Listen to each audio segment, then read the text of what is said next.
The town of Ferguson, again, really uneasy situation there. These are live pictures that are coming in. And we have a confrontation bubbling up, as you can see right now, as protesters and police come together. All of this stemming from the death of an unarmed teenager. The school district just announced tonight it will be closed for the rest of the week. This is the Missouri National Guard is trying to keep order on the streets of Ferguson. The curfew has been lifted. Police are still urging people in town to keep moving, kind of a no loitering law, so they're not standing in one place. The city has been the scene of protests since Michael Brown was shot and killed by a police officer 9 days ago. Today it brought renewed calls for peace, but will those calls be answered? Let's go to KMBC's Eli Rosenberg on the ground, on the scene. Well, this is the tipping point right now. That's really going to define how this night is going to turn out. Within the last 20 minutes, any calm has deteriorated into chaos. It started with a protest marching up to the police line, and then we saw bottles being thrown, glass bottles being thrown, water bottles being thrown. There are peacekeepers here trying to keep the peace, but it really is a minute-by-minute struggle here. We've seen preachers and reverends here trying to hold the crowd back, and they just couldn't. There was too many of them. They would march up towards the police line. They would get pushed back.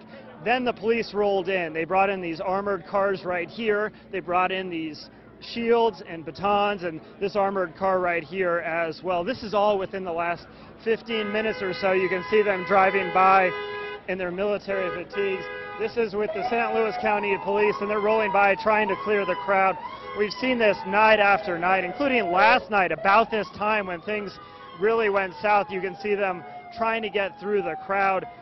These people have been trying to keep the peace. We've seen them yelling at people, imploring them to back up, and it just hasn't worked. So out of nowhere, all these police officers that you're seeing right here just came out, and they've formed this line here, and you can see how intense it was. It had been such a calm night here. We were talking earlier about this may be the night. In fact, 10 minutes before this all happened, I asked Captain Ron Johnson, the man who's heading security for these troopers, is this a minute-by-minute situation? And he said, no, I really think tonight is going to be the night. He thinks after last night and all the violence we saw last night, that parents had reached their own tipping point and were keeping their kids home. Right now we see a line being formed here.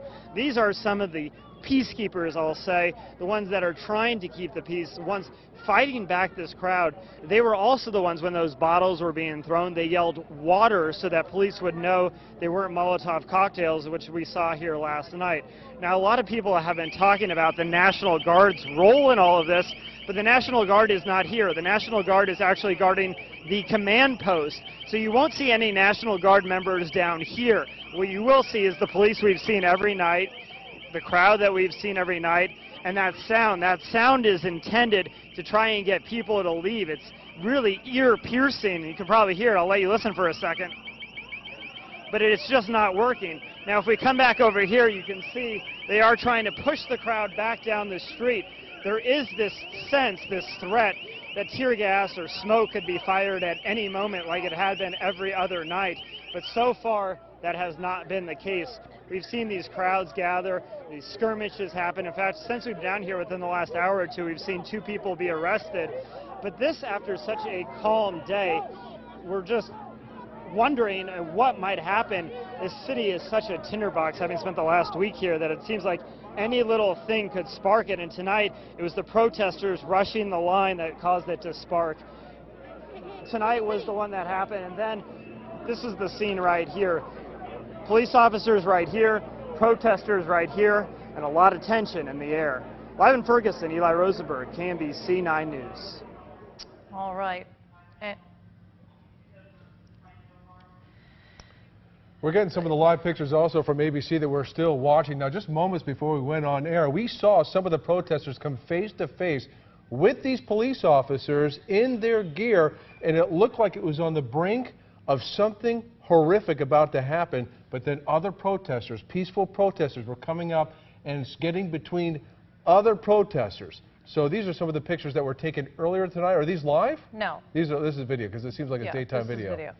Okay. We're going back to live pictures right now, and what we've been seeing in this, and we started talking about this last night from reporters on the ground in Ferguson, that it seems as though the local protesters, the local people who are rallying in the streets, are the ones that are most peaceful, according to reporters there. It is people who have come from out of town that seem to have created this kind of unrest that happens once the sun goes down. Now, this is the first night in the past several nights where the curfew has been lifted. And, you know, at the top of our 9 o'clock hour, things were peaceful. There was no unrest or tension. We went to Eli Live, and he felt very confident, as did Captain Ron Johnson with the Missouri Highway Patrol, that the night was going to go pretty smoothly. And then about 9:45, once again, this started happening.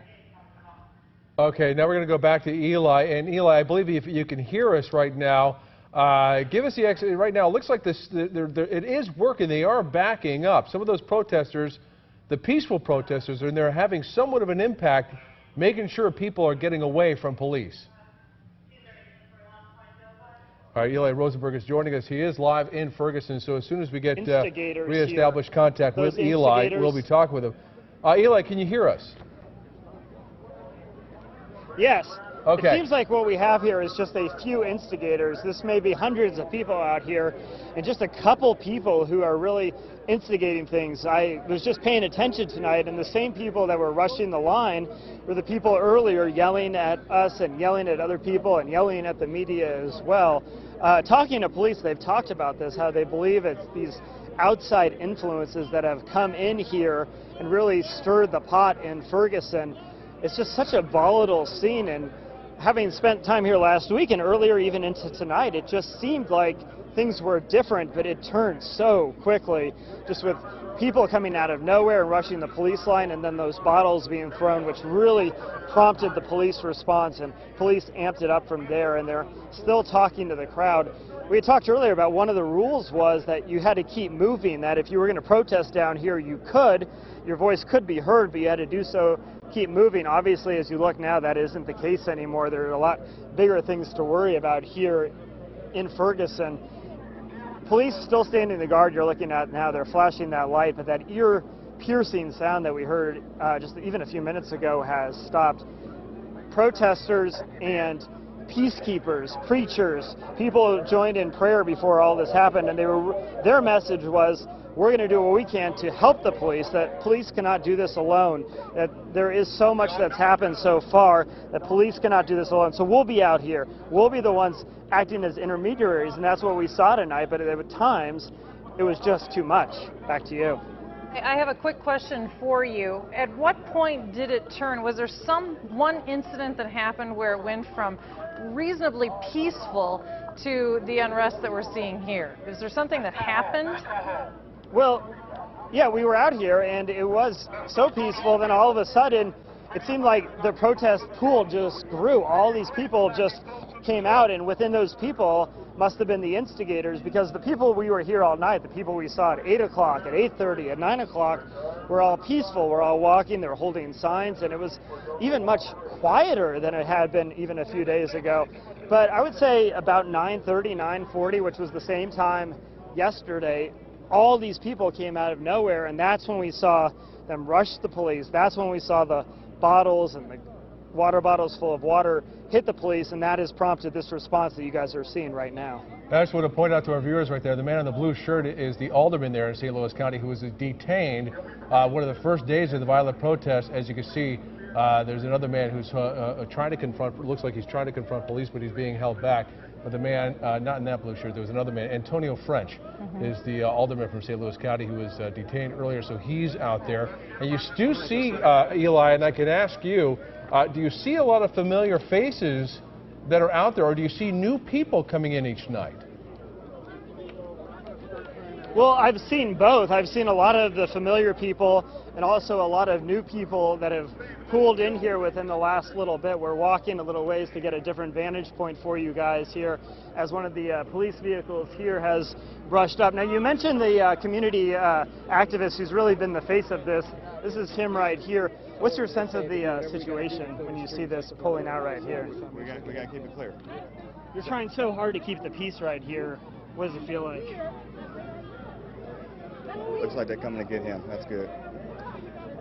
You know, we had a tense moment there, but we just want to keep the peace, and we don't want to let a few individuals endanger both the lives of the people out here and the greater mission. And we are interrupted here because police have moved in. They are grabbing someone from the crowd right here, and you see them backing up. They are all heavily armed, trying to keep the crowd back, and then they are now retreating. You see how they assume that kind of defensive march as they walk backwards with their shields out there. People in between them yelling at both sides. This one guy is trying to get him out of the street, but you see just how fast. We were talking to a guy having a conversation, then something explodes, something happens, everyone rushes towards it, and then we get right back where we were in that same tense, volatile situation. Here's another one of those peacekeepers, so to speak, trying to get people to scoot back, but you can see just how bad they are outnumbered. This would be the line right here we were talking about earlier. They create these lines and they try and keep people backed up, trying to keep people from crossing this line, and you'll have people congregate here. And it was the situation just like this very situation where we saw those bottles being thrown just a few minutes ago. Get out of here, man. Get back. Get out of here. And we want Eli to, you know, get out of the way, get to where he can be safe also, along with photojournalist Jeff Roberts as well. But the gentleman that's in the hat, Eli, what's his role in all of this, in the gray shirt with the short sleeves? Do you know? Well, now they are flashing a really intense light at us, trying to do anything to get people to back up, trying to get people off the street. So we're going to come off here the street too as well, so we're not part of the problem. I'll give you another vantage point across the road here. If we pan this way over here, you can just see kind of more of a scene setter of where we're standing. And when you're here, you think you're in the middle of it, but really this is all, just to give you an idea at home, concentrated within a, I'd say, 3-block area. A couple hundred people can really pack 3 blocks though, and so that's what you're seeing, is all these people huddled up in this 3-block radius, and just a couple people, a handful of people, causing all of the problems. Yeah, this is, and of course, this is on the heels of tonight. There was new information that was released. The autopsy results are coming out. The press conference was held by the Brown family attorney. So some of those findings were coming out today. Governor Jay Nixon has ordered the National Guard to arrive, and they have arrived. And Eli, can you tell me, as far as the line of police patrol that's there, is that also the National Guard? Are they all together with the Missouri Highway Patrol and the local police force? Hey, tell them to come back to us. Police go this way, this way, this way, this way, this way. Go ahead, Eli. We hear you, and yeah, police are moving. Police are moving in. They're hearing something. They've grabbed some guy from the crowd. You see their guns drawn, pointing at police right there. This is the environment that we're down here in. This is the tension. This is how tense things are, that they have their guns out like this. They came into the crowd, they grabbed one guy, tore him back. Now we have bottles being thrown at police. They're trying to keep the peace as best as they can, but someone, one of those instigators we talked about, just threw a bottle at police. You can see the tense environment that they are creating. This guy is trying to keep the peace. As police move in, they're trying to find that person who threw the bottle. They grabbed another guy right here. They're taking him away. So they're obviously looking to see if they can stop these instigators so that people can protest. But with those guns drawn, that will just give you a small taste of how tense things are here on the street in Ferguson. Please be safe out there. And it's something that we haven't really been seeing for the past week, are the peaceful protesters, or people getting in between the protesters and the police, trying to convince people to back off. Well, and I think everything has heightened in such a little amount of time, and we do want to stress also that Eli and Jeff, if you need to get out of this situation, we want you to be safe, to be sure. Obviously, things are not going to stay calm with the police now in the middle of the street drawing their lines. Go ahead, Eli. Yeah, we're on the side of the street now. Things have calmed down just momentarily. We can actually hear some things after that brief skirmish. But what you saw right there is what we've been seeing all night. These little pockets of tension where something will happen, police will react, try and intervene, people will get even more heated, they'll congregate, they'll form a circle around them. Police will get whoever they're trying to get, they'll grab him, they'll pull him back behind the police line, and they'll reestablish this line that you're seeing right here. There are police for as far as the eye can see, and there's also protesters as well, and these people in the middle. This guy right here we talked to on Thursday when we first came into town, this guy with the megaphone and the shirt is from Atlanta, he told me, and he saw the Wednesday night protests and the Wednesday night incidents and felt like he needed to come up here to see what was going on and see if he could help in any way. And so right now he is one of the only men standing in between the protesters and the police. Eli, what is he saying into the megaphone?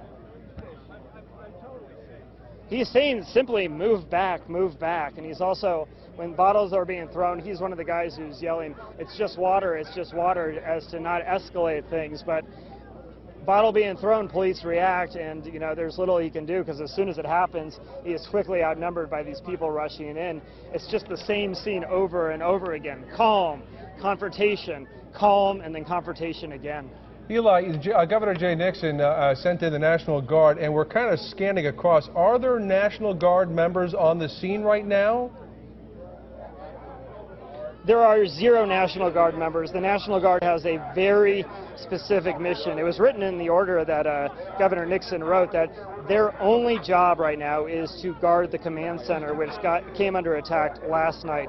They are not participating in anything down here. It was a line of distinction that was made early in the day and thus far has held up, that they would only be up there. We saw them, more than 80 National Guard members in fatigues with their Humvees at the command center, but they are only up there. They are not down here. They will not be down here. And from what I understand, it would take another order from the governor for them to actually come down here, and last we heard there was no such order. All right, you're watching live pictures from Ferguson, Missouri right now, as there have been some skirmishes happening on the street there. The protests were peaceful for most of the evening, and then there have been some skirmishes are probably the best, and not really clashes. They've been getting in the face of police, but as you can see, this man that Eli was referring to, who came from Atlanta, is trying his best to keep the peace in this area. And he's one of the few, as Eli said, that's in the middle of the street, in between police, in between protesters, trying to keep them separated. But you know, any small offensive move by any protester, then you know incites the police to move in aggressively, and that's what we just witnessed. That Eli was literally in the middle of, and a couple of people were taken away, removed from the scene. Eli? Eli, give me an idea of exactly where you are in regards to where the Quick Trip, because the Quick Trip that was set on fire last week. Okay, so we are on Florissant, which is the main street where these protests have happened all week long. We're no longer in front of the Quick Trip that you guys see. We're probably about 4 blocks down from that. We're right outside what had been set up as a media staging area of sorts, where the media could come gather and cover this event. So it's just down the street from where we've been all this time, but still the same problems that we've seen all along. Now, one of the guys we were talking to just a minute ago is right here, and he is furiously trying to find someone to work and quiet this stuff down, as you see police taking baby steps back. They had been on this side of the intersection, but they have now crossed back. And hopefully that will be a sign that things are slowly going to start de-escalating for the night. Eli, you said that you spoke to Captain Ron Johnson earlier today. Is he out there on the scene tonight? He is out here. He was out here tonight. We saw him and had a chance to ask him a question about, you know, at that time everything had been quiet and everything had been peaceful thus far. So I asked him, you know, did he think this would hold? Was this a line in the sand, so to speak, that this would be the night? And he said that he thought so. He thought that everyone was just so fatigued after last night and all week that he thought tonight would be the night where, you know, people could finally get some rest and police could regroup. And he had something interesting to say to all the families out there. He talked about how all those kids who were excited for the first day of school, they had their dress picked out, they had their pants, they had their backpack. Well, they haven't been able to go to school here because of all of this. So night after night, they've gone to bed thinking their next day would be the first day of school, and they've woken up to find out that's not the case. We also talked to a woman who was quick to say that she supports Mike Brown, she supports the cause, she supports all this, but it's really just starting to interfere with everyday life. She was trying to go to the grocery store, and with all the checkpoints and everything that would happen, it took her twice as long, and then she got there to find that the store was closed because it had become a part of the command center as well. So you get the sense that there is some fatigue, but also it just takes a few people, a few instigators like we saw tonight, to really change the tone of the entire night. Now, Eli, the people who are right in front of your camera, that's mostly media right there, right? I'm just still trying to make sure that our viewers understand the lay of the land and who is where. You have a couple protesters and you have some media, and they're clapping because they are saying that they have preserved peace, that no tear gas and no smoke bombs were thrown, so they were clapping for that. So not clear. Some of those people we've seen out here all night long, clapping and such right there. So I would say it's a mix. Most of the back of the heads you were just seeing were media members, with some onlookers. We're right in front of like kind of the media staging area, but as things kind of happened tonight, things kind of got put together and people came together and such, and as you can see, people are also just standing around, which was one of the rules from earlier. But I guess with that clapping, there's some hope that things are going to calm down now. Certainly some hope, and of course Eli was mentioning about the kids going to school. School has been canceled in that district all week, so that kind of just changes things for parents getting their kids ready for school. We spoke to a woman who Eli referred to, who just wanted to go to the store and buy spaghetti. Right. And she had a hard time doing that because many of the areas have been either looted or just closed just for the safety of the people who are there. Because just on the outskirts of Florissant Avenue, you know, just beyond that, just a couple of blocks, is a residential area. That's where people live. And the school district, what they had said, the safety of the kids, they did not feel safe having the children, the students at bus stops or walking to school or walking home, and that played into the decision of them pulling the plug on the whole week, which is a pretty big move on behalf of the school district. National Guard members are there in Ferguson, but they are keeping the compound area. Eli, if you can get over there and talk to this man. This is the man you talked to who came from Yeah, we want an Atlanta. end to police brutality. We want the officer Darren Wilson arrested. We're here for Mike Brown, and we're not going to let outside infiltrators come in and destroy our good movement. When you say So outside, when you say there are agents inside the crowd, they are intentional provocateurs. Who are they? Who are you accusing? You saw them. They are intentional. They've been here every day to try to provoke the police to attack us and to destroy the movement. We can't allow this movement to be destroyed. We are here for justice. But who are you suggesting these infiltrators are? Look, all I'm telling you is that they're infiltrators. I can't give you any more information than that, but they're here and they're provocateurs. They've tried it every night, and I'm determined with the forces that we are working with that we will not allow it, even if I have to risk my life. I'm not going to see women and children out here hurt, and I'm not going to see the tide turned against us and move in the favor of the police. Now, that's not right. That's not right. We want to exercise our constitutional rights and act like we civilized and got some sense. How tenuous is this right now? This is extremely tenuous. I risk my life out there running between that line and all them men. I don't know what's in them guns they got, but I'm telling you this, I'm not going to see this end in a disaster tonight. I'm not going to see what happened last night tonight. That's not right.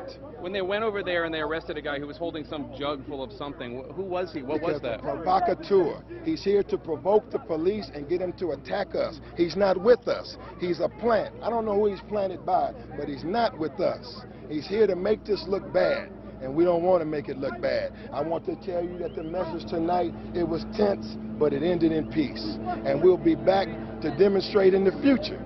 And we don't need no National Guard.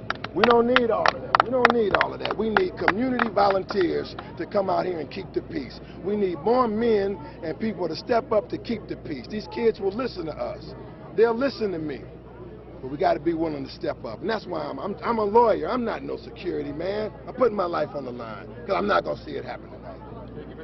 All right. My name is Malik Shabazz, M-A-L-I-K All right, so a little perspective there. You guys are hearing from Malik Shabazz, and he is the lawyer for the National Black Panther Party from Atlanta. He was talking about what we were talking about, and that's the instigators, the people, the provocateurs, he called them, the people who have come in and have caused problems tonight. Talking to him, I don't know if you guys could see just how sweaty he was from going back and forth, his shirt absolutely drenched in sweat, and he talked about their risking his life tonight to try and get people to calm down.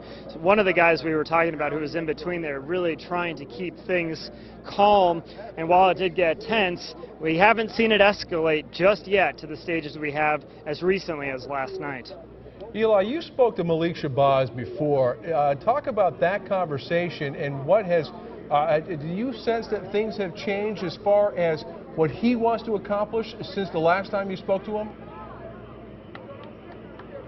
Yeah, the first time we talked to him, which was last Thursday afternoon, he was threatening the governor, and he said to me in the parking lot outside the police station, if the governor does not back down, his words were, the governor is going to have big problems.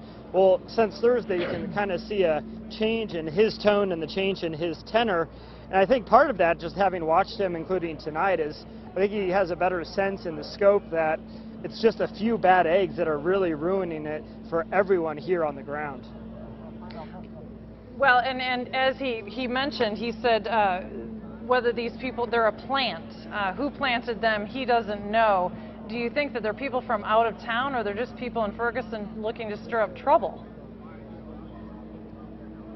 Well, everything we've heard and everyone we've talked to here has indicated they are not from Ferguson. They are not people from this community, and they're not people who probably have Mike Brown and his family's best intentions in mind.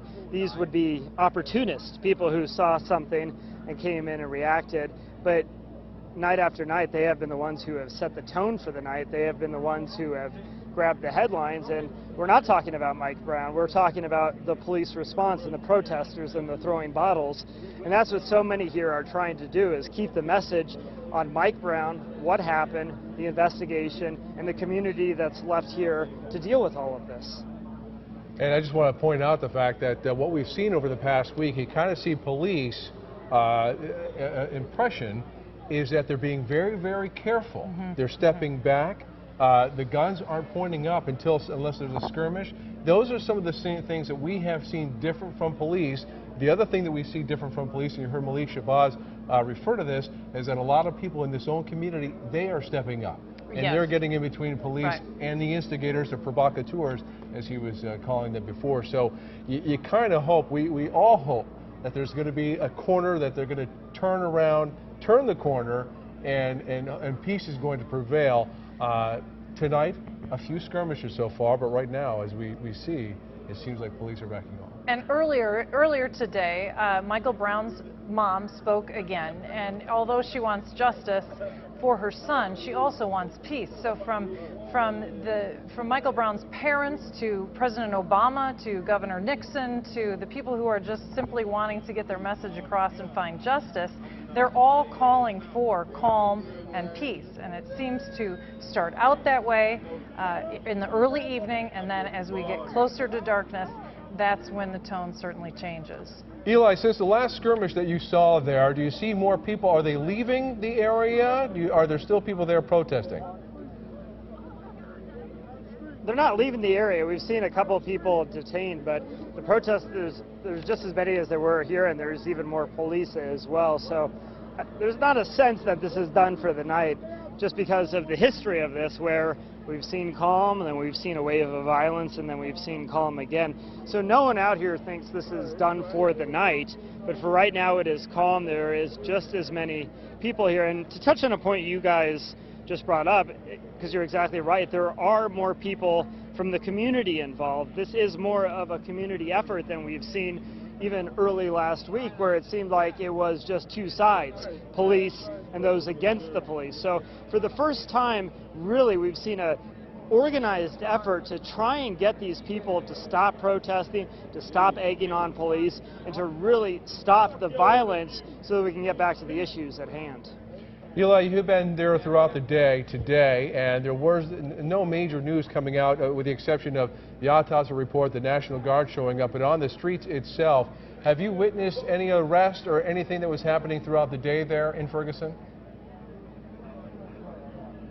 Well, yeah, we have seen kind of things happen during the day that have served as, you know, kind of flashpoints. When they released the surveillance video from inside the convenience store, that was one of the flashpoints. One of the press conferences from police, that was one of the flashpoints as well.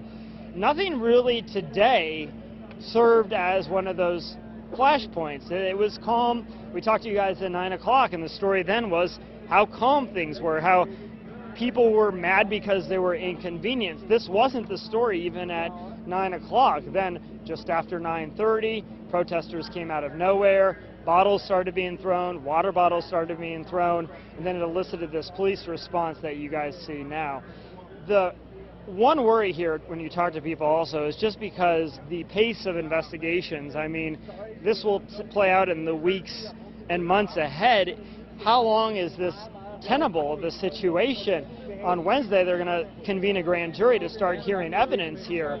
Will that serve as a flashpoint? Will every single kind of notch along the way during the justice system serve as a flashpoint? That's definitely a worry, just because so much has already. Eli, the police presence on that side of the line, is that St. Louis County Police, or is that mostly Missouri Highway Patrol? Okay, so you see the ones in tan as we zoom down. If you look at the officers in tan, those would be the deputies right there. They're the ones with the St. Louis County Police. The ones in the blue shirts that you see will be with the Highway Patrol, and it's not clear who the ones in the black shirts are. This is another one of the big issues down here. None of these police officers wear name tags. They wear very little to identify themselves besides police, which you see right there. So it's very hard, if you don't know what you're looking for, to distinguish one from the other. But we do see deputies of the sheriff's office here, and we definitely see Highway Patrol. You won't see Ferguson Police, and you won't see National Guard down here, but that is what you do see. All right, Eli Rosenberg reporting live in Ferguson. We have been witnessing a few skirmishes within the past half hour or so. As you can see, police are standing guard. They backed up a few steps. It seems like there are still a few more protesters in the area. Now, the curfew was lifted by Governor Jay Nixon, and what they implemented was a no loitering law. So you were able to do a peaceful protest as long as you kept moving, Now they're asking the protesters to move back as the police had moved a few steps back. We'll see if that's actually going to happen.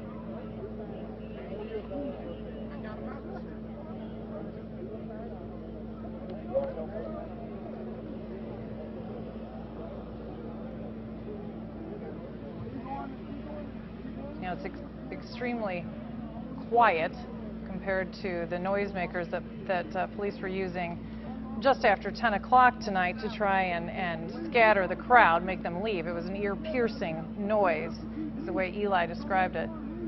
You can almost see one of the people who was there, one of the community members, telling people exactly, you got to be moving, you got to be moving, you got to be moving, almost explaining the rules to the people who are out there for protesting. But again, as Eli mentioned, he's been out there for several nights since the shooting of Michael Brown more than a week ago, and you're seeing more community members getting involved in the protest. Eli? Let's shift this back. Come on. Please. Media, can y'all help me with this? Let's shift this back. Come on, I need y'all to help me. Let's shift this back. We need everybody to go back. Come on. Let's give them 50 Okay, so feet. we're Come on. also shifting You guys the asked media a few back a minutes bit ago too. if Captain Ron Johnson was still out here. We need to do this together. Go ahead, Eli.